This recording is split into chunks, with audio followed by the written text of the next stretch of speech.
Well, I want to welcome everybody back to session number 4. And hopefully you've been really taking a hold of those better but believable thoughts and changing those negative thoughts and starting to break some of those bad habits. And again, some of you have been doing this for years and years and years. Uh, it takes time, and that's okay. If it took you 30 years to get as good at being negative as you are today, if it takes you 3 weeks or 3 months to reverse that, totally good. We're trying to keep you from going and having these same negative thoughts for the next 30 years of your life. So if you are able to, I think I mentioned about bringing a picture of yourself somewhere between the ages of like 4 and 9. So if you have that, maybe put that in front of you. And so in a group setting, what we tend to do with this, and it's one of the most powerful things that we do, is at the beginning, they text me the pictures, and then I'll put them up on the TV screen so everybody can see and try and guess who's who, and we have a little bit of fun with that. But then we get into the negative thoughts that they've written down throughout the week and the messages that they're telling themselves. So, I'm not good enough, or I'm stupid, or I'm ugly, whatever that thought may be. And then I'll put those pictures back up one at a time.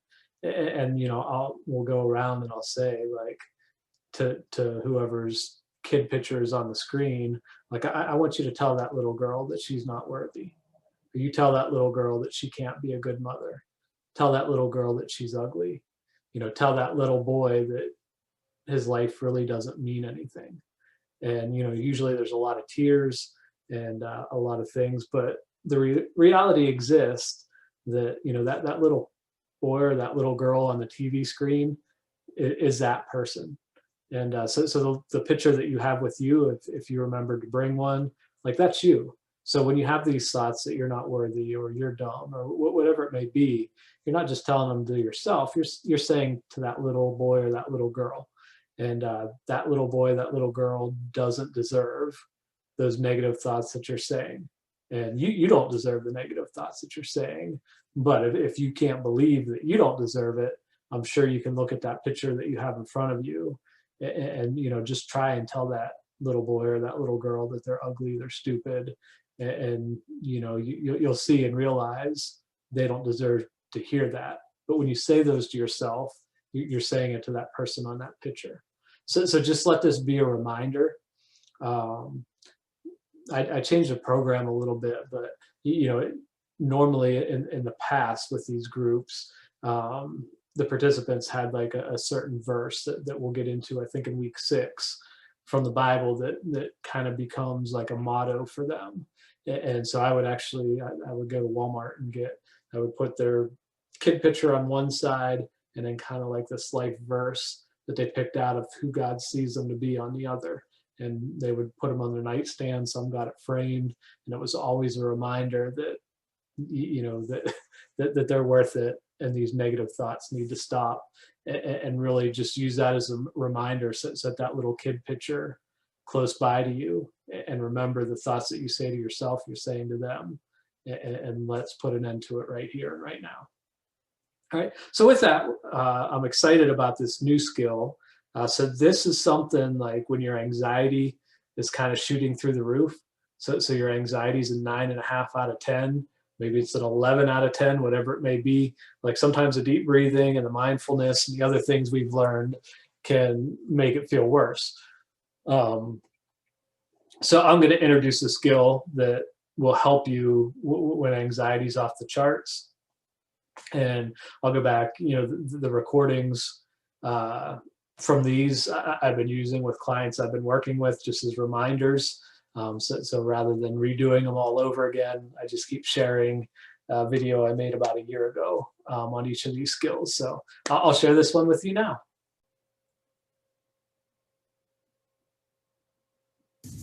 Hey, welcome back from one of our most important lessons with the BBBs, and hope you're nailing those better but believable thoughts. Those are certainly something that will just change your whole outlook and impact your life in amazing ways. So today we're going to do a technique. It's called the Emotional Freedom Technique, or EFT for short. And this is the one that when your anxiety gets above the 5, that this is one that will bring it down. So it works the opposite of some of the others. The breathing, a lot of the techniques will do helps you when you're 5 or below, to keep it low, to keep you calm, to keep you in a good place. This is one of the ones when it's higher, it's going to help you get it down to where then you can use the deep breathing and other techniques to kind of get you low. All right. On the other hand, this is one of the ones that if you're at a 3 and you try this, it's probably going to annoy you and make you more upset and anxious. So this one works great when your anxiety or depression is really high and you need to get it down, and then use the other techniques to keep it low and to keep you in a good place. All right, so the emotional freedom technique, it's based on pressure points in your body that can, release negative emotions. So I'll show you the pressure points first, and then there's kind of like we just did a better but believable thoughts, but good affirmative thoughts that go along with it. All right, so you use 2 fingers, first finger and middle finger, and there's different points on your body that you're going to tap on. So the first one is going to be, if you take your pinky, go right down, right where your wrist and hand would come together, there's going to be a spot right there that you're going to tap on. The second one is going to be on the back of your head. So if you imagine somebody with a bald spot, it would be right where that bald spot is. The next one is going to be just above your eyebrow. Doesn't matter if you do the right side or the left side, but if you go right to the top of your nose, right where your eyebrow is, just above that, that's going to be the next spot. The next one's going to be just up to the side of your eye, right around where your temple is. Then you're going to go just underneath your eyes. And it's going to go between your nose and your lip. And it's going to go down to your chin. And then it's going to go back to your hand, go down your thumb. This time, not the pinky side, but the thumb side, right where your wrist and hand come together. All right. So those are the techniques. What you're going to do, though, is also say something affirming, just like the better but believable thoughts. So I do, like, unapologetically have a personal relationship with Christ, and I love to bring God and Him into all that I do. So for me, it's kind of Christian based, but if we can go other phrases or things at the end that may help you that could replace that. So let's say I'm feeling anxious. All right, so my phrase might be, even though I feel anxious, I know God is right beside me. All right, so I'm going to say that 3 times, the full phrase at the beginning and the end, and then the second part of the phrase throughout the rest. So for 3 times, I'll say, even though I feel anxious, I know God is right beside me. I'll do that 3 times. And then as I go with the other points, this is going to be, God is right beside me. God is right beside me. That affirmative thought, and then I'll say it again when I get to the very end, saying the full phrase. So this is what it would look like. And again, you want to, it's hard to say how hard to tap. Do it so it's not annoying, but hard enough that you feel it, I guess. Don't bruise yourself, but you really just try it different, I guess, strengths. Try it a little harder, try it a little softer, figure out what works for you. So here's what it would look like. Even though I feel anxious, I know God is with me. Even though I feel anxious, I know God is with me. Even though I feel anxious, I know God is with me. I know God is with me. I know God is with me. I know God is with me. I know God is with me. I know God is with me. I know God is with me. I know God is with me. I know God is with me. I know God is with me. I know God is with me. I know God is with me. I know God is with me. I know God is with me. I know God is with me. I know God is with me. I know God is with me. I know God is with me. I know God is with me. Even though I feel anxious, I know God is with me. Even though I feel anxious, I know God is with me. Even though I feel anxious, I know God is with me. And so as I do that on other people at times, sometimes if their energy's way up, and again, you're using this when your anxiety is pretty high, depression's pretty high, so sometimes you need to slow it down. And I'll purposely, like, they're repeating after me when I'm doing it with them, and so I'll do a slower phrase. So if I see them trying to rush through, or their energy level's so high, I'll do everything I can with my voice to slow them down. So I may be, even though I feel anxious, I know God is with me. And so don't be afraid to slow that down, find out what works with the speed, with the power. And like I said, when you get super anxious, super upset, everybody I've done this to in groups, I'll demonstrate it. Somebody will bring up a memory or something that will get them worked up, or somebody who's been having a really bad day. Like 100% of the time, it's been able to bring them under a 5, and then using the breathing and other things that we'll be learning to kind of get them to a really good place. All right, so keep trying that, and we'll see you next week. Okay, so hopefully you'll find that helpful, especially when your anxiety is sky high and off the charts. I know part of the basis behind it, people ask, why those certain points. So my understanding, if you took a scan of your body, those are the points that would shine more red because there's increased blood flow to those areas. And, beyond the science, I've used it with people who have gotten horrible news or their anxieties totally off the charts. And I can say it's worked 100% of the time. So I don't know all the science behind it. I'm sure if you investigated it more, you could find exactly why those points and exactly what it's doing. But I just know, like, I've seen God work through that and help people so much. With kids, first of all, I'll say one of the most powerful points, I believe, is right here above the eyebrow. So if you're just going to do one point, I remember working with a girl one time that she was just totally convinced something bad was going to happen to her child, and her anxiety was off to the charts based on that. And then one time the child did get like wheezing and stuff and went to the hospital, and the baby had to be like taken by ambulance to like a bigger hospital. And she said like the tapping like saved her life. Well, like, just as far as like being able to make rational decisions and keep her anxiety down, to be able to like talk with the doctors and the nurses and make the best decisions for her child, and not, really go into a nervous breakdown.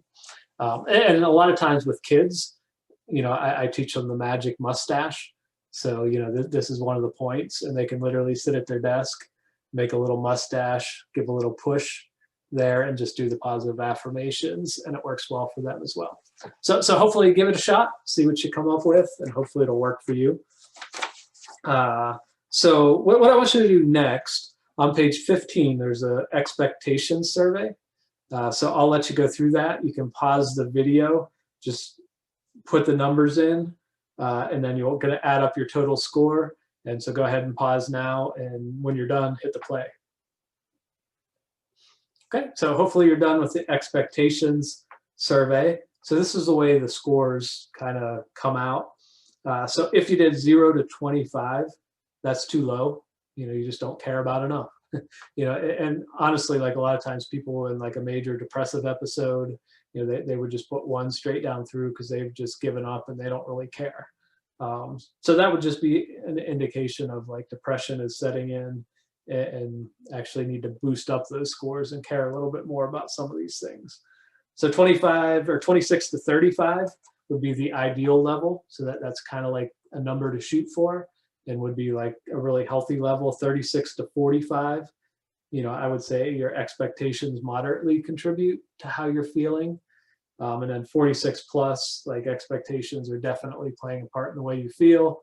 And the better but believable thought, and we always want those, is, hey, if your score was a 60, that's okay. We just pinpointed something that is going to make a difference, and we can know what you need to work on and what to focus on. So it's not, no matter what your score was, it's really not that bad of a thing. But wherever you were, let's see maybe how we can help this area of expectations. So number one, expectations can be a major cause for anxiety and depression. So too high expectations can set you up for disappointment. Perfection is a goal set by many people who suffer from anxiety and depression, and it can lead to negative thinking and giving up, causing more anxiety and depression. So hopefully you can see, like, expectations, if they get too high off the charts, they're definitely going to contribute into some negative feelings in the way that you feel as far as anxiety and depression are concerned. And I don't remember exactly where, somewhere in my education, I remember reading about a lady in class where she was kind of one of the neat freaks, and the house always had to be spotless, and her husband's boss was coming over for dinner. And so anyways, she cleaned the house, probably didn't even need clean, but made sure it was spotless. And then she remembered, she was like 5'3", and her husband's boss is like 6'6". And so she literally took a stepladder around the entire house and would stand on it because she wanted to see how the house looked from a tall person's perspective. And, I remember the class, we all got a laugh out of that. And, but, part of that's to say, like, that was definitely contributing to the way that she felt, and her expectations were off the chart. And, in reality, it's the better but believable thoughts. Present the evidence, see where it needs to change. What is the boss? Is the boss coming to evaluate his wife's cleaning ability? Or is he just coming for a good meal and good conversation? And so you're evaluating those and figuring it out.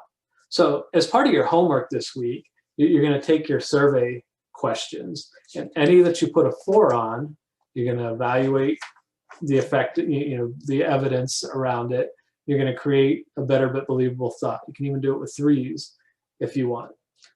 So, for example, let's see. I hate conflict, number 9. I just randomly picked one. Let's say you put a 4, and you just can't stand conflict. Present the evidence. What if there was no conflict? And start to think back. What if there was no Civil War? Or what if Rosa Parks refused to get up from the bus, or didn't refuse to get up from the bus? What if, like, people didn't stand for things that they truly believe in? And how many times out of conflict came beauty? And so just making that better but believable thought that, even though conflict's uncomfortable, it can make a long and lasting change. So, I'm not sure that's a better thought than I hate conflict, but hopefully it's also believable. I'm not sure how you could really argue with that statement. So go down that list, present the evidence, create the better but believable thought to replace some of those negatives around some of those questions. All right, so there's a blank there. If you can think of one of your major expectations that contribute, write it down. And again, present the evidence and create that better but believable thought. All right, point number 2, we live in a fallen world. That doesn't matter, if you subscribe to, my belief in Jesus as the Savior of the world and the God is creator of everything. Even if you don't agree with me there, and don't follow that, I'm sure you have no problem agreeing that the world is not perfect and the world isn't always fair. It's just easy to just look at the world and see that to be the case. So people will always let us down, and I believe God will help us through those challenges.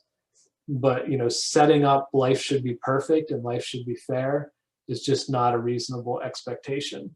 And to just realize that we live in an imperfect and fallen world. All right, so number 3, this is an important one, that you choose how you react to these situations. So people process things in a different way. And, I think of, one of the people in a group, it was a gentleman that I had, and he talked about his family. And this was like later on towards the end of the group, something that when we talked about, major things that have changed and big eye openers that have come out of the group. And he had 7 siblings. And so there was 8 total in the family. And, by all regards, it was a horrible childhood. So he wasn't, he was abused at times, neglected at times. Mom wasn't all that bad, but, dad could have definitely used some help and some skills in his parenting. And, just a really, really bad experience that no kid should have to go through. And he said, when we get together for family reunions and things, there's 8 of us, and it's almost like there's 2 sides. So one side is a group of children from the family that would say, life hasn't treated us fair. Like, how could the world expect anything of us? We were never given a chance, and life pretty much stinks. On the other side, they say, oh, but we got to go to Uncle Jim's down at Virginia Beach every summer. That was kind of like the highlight of our year. And the friends that we had in the neighborhood, that we would ride bikes and play football and do all these fun things together. And, we all, like, mom and dad didn't have a lot to work with, and they did the best they could. And so they've kind of interpreted it a little bit different, even though, like, none of them would say, man, we had the greatest time as a kid and that was the best childhood ever, but they're interpreting it differently. And he came to the conclusion that now it's not like the 4 youngest and the 4 oldest, where they were raised differently. It was kind of like the oldest, the second oldest, the third oldest, the fourth oldest. So they were an exact split. And this side, the very negative family, where life wasn't fair and they had no chance, he said there's huge issues of divorce. There's all kinds of drug use. There's been overdoses in that family. The types of jobs and careers that they have, like, even among the siblings, just jumping job to job and never really having a career or settling down into anything, and losing jobs. It's just really not a good life in those 4 families. And the 4 that interpret it differently, they got educations, the kids got education, marriages are intact, just happier families, better off. And really, all 8 of them, same experience, but the way they interpreted them made their lives drastically different. And so the good news is, if you're over on this side, there's still time to change. I don't care if you're 80 years old. Like, you can make the next 20, 25 years of your life way better than the first 80. Just by changing and using the better but believable thoughts and having different expectation levels and following a lot of these things that you're learning. So some of those experiences, and again, like, you're not making them perfect. Nobody's going to go back and say, man, I'm so glad that I was abused, or I'm so glad this horrible trauma happened to me. But you can go back and say, it really stunk that this happened to me. But here's some things that I learned about myself and about life, in ways that helped me, or potentially could help me, if I think about it just a little bit differently. But the next thing, you decide how things are going to affect you. One of my favorite stories, I had a mentor at one time where he was going to be a doctor. And so he's in medical school, and the family didn't have all that much while he's studying to become a doctor. And he had 3 kids, and they were like 12, 10, and 8, or somewhere in that range. And he had a friend that was going to let him use, like, their camper for a week. And so him and his wife decided, we're going to let the kids make all the decisions, teach them some responsibility, let them do what they want. So, they basically said, we can go to campgrounds for $10 a night. We're going to need groceries. I'm taking a whole week off work and school. And, so this week is going to be totally yours. And they had like $300-400 for the whole week. And, so they're trying to give them a little advice. The campground's going to be $10 a night. This is how much we'll need for food, and one of the rules was, when you kids run out of money, we're turning around and we're coming home. So they all get packed up, and the kids picked the first campground. And so they're driving to the campground, and the kids look out the window and they see like a little water park with horseback riding, arcade, go-karts, mini golf, all that sort of thing. And hey, we're in charge. We want you to stop there. So, my mentor and his wife, they stop there. And so the kids like have a good time. They ride the water slides, they go horseback riding, they play in the arcade, they play mini golf, they buy some souvenirs, and never even got to the campground. The kids spent every penny for the entire trip, the entire week, like within like the first 6 hours of the trip. So they turn around, they go home. I told you when we're out of money, we're done. And like, the dad, my mentor, was sulking the entire week. Like, what in the world? Like, why, they just ruined this. We could have had such a great week. And, so he's just stewing around the house, very upset, very angry. Well, the kids are just off playing, riding their bikes, having some summer fun, and like having a good time. And, he said now, like when they got into their 20s, he said like they look back and they'll talk about that being the best vacation that they ever had. And it always comes up, hey, remember when we had like $300 so we could spend anywhere we want for an entire week, and we rode those go-karts and we rode those horses, and all three of them are like that was the best trip we ever had.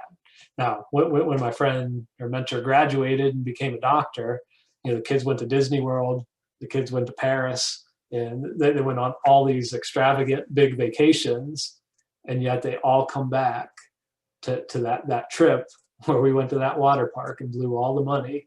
That was the best vacation ever. And the dad just interpreted it in a completely different way. And like I said, you have the ability to choose. So you go on vacation and it rains the entire week. Like, you have the ability to choose, is that going to ruin your vacation, or are you going to make something out of it? All right, number 4, you need to eliminate the unimportant should. I like the second phrase down there.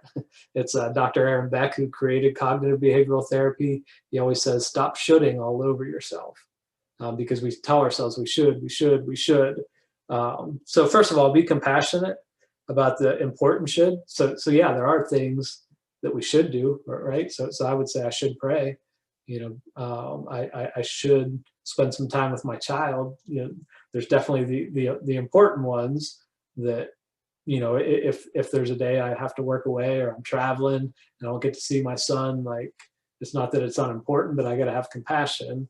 Like, sometimes things do come up, but I still need to make stuff, the important ones, a huge priority.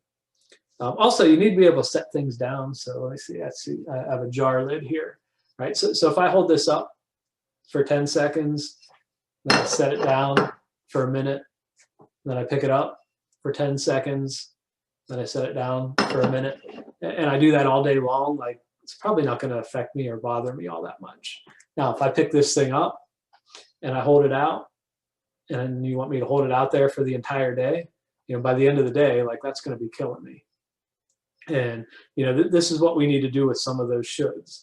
So we pick it up, I should be further along in my career right now. You can sit there and stew on that, or, my kids should have chosen a better vacation plan. My friend just held that out there all day, every day for a week, and it was exhausting. Where it's just put it down. I should be at a better place in my career right now. You know what? I'm going to focus on my family right now, and I'm going to spend some time with my kids. I'm going to do something that I enjoy. I'll come back and, when I'm at work, like, I'll examine my career, different choices, promotions that may be available, and those sort of things. And just being able to put those down, and allowing yourself to put them down is a big thing. So there's some examples of shoulds. Now, the list could go on and on and on and on. So this is not at all an exhaustive list. But I want you to think of, what are some of the shoulds that you have for yourself?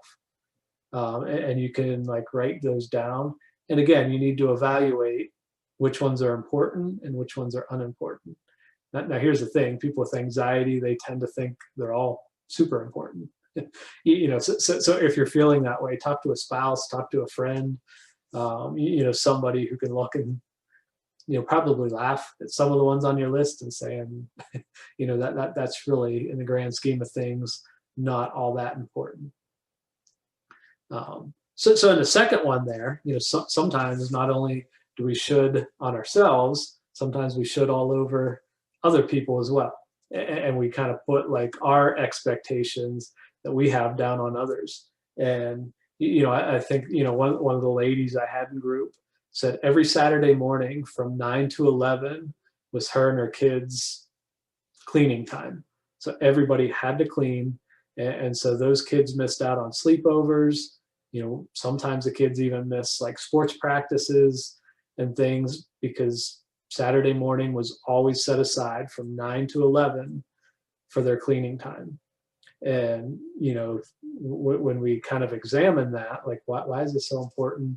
She said, well, like when I was growing up, like that was our household rule. And it was like, how did you like that rule? Well, I hated it. It was the worst. Like, and it was like an eye opener. Like, why did I bring that should into my life and put it on my kids when I hated it so much? And what's the difference? If we clean Saturday night or Friday night, instead, somebody has something important going on, that is not an expectation that needs to stick around. So one of the statements there, you can see, sometimes I hear a lot, I just wish I could be who I used to be. And just keep in mind who you used to be and the thought patterns that you had and the feelings and behaviors is kind of what led to where you're at today. So we're not shooting to go back in the past and make you who you were 2 years ago, 20 years ago, whatever. We're shooting to make a whole brand new you that's going to have new thought patterns, new way of looking at life. And again, these shoulds, and expectations can be a big part in that. So again, for the homework, keep up with the exercise. Again, we're going to start talking about that next week. So it's not a big shock to your system when we get there. So keep exercising. Then again, in the survey, you're taking your higher 4s and 3s and creating a better but believable thought for those. Also, if there's somebody you need to ask forgiveness for putting shoulds on them, so expectations that you had for yourself, you've thrown on your kids, you've thrown on a spouse, coworkers, those sort of things, just go to them and say, you know what, I've been expecting this out of you, and it's really not that important, or it's really not that reasonable, and I just want you to forgive me. So continue monitoring negative thinking and using replacement thoughts, and keep up with all those skills. And then also ask someone who says that they love you to give you 3 reasons why they love you. So just staying on that positive note, and keep up, waking up every day with those 10 positive thoughts. And also I heard the phrase having an attitude of gratitude and being able to implement that in your life. And when bad things come, being able to stay grateful and focused on the positives, and just battling those negative thoughts. And when the anxiety comes, again, you're just floating with those symptoms, and hopefully you're seeing these things and these little pieces of the puzzle starting to come together and making you feel better. And I can't wait for our last 11 weeks and where I know that all of you can get to, and would love to hear about your life change. And don't forget, join our Facebook page, search that Freedom from Anxiety program, and find us and ask questions. In each of these videos, my email's there. If you ever have any questions, anything you need, please feel free to reach out anytime. Okay, we'll see y'all soon.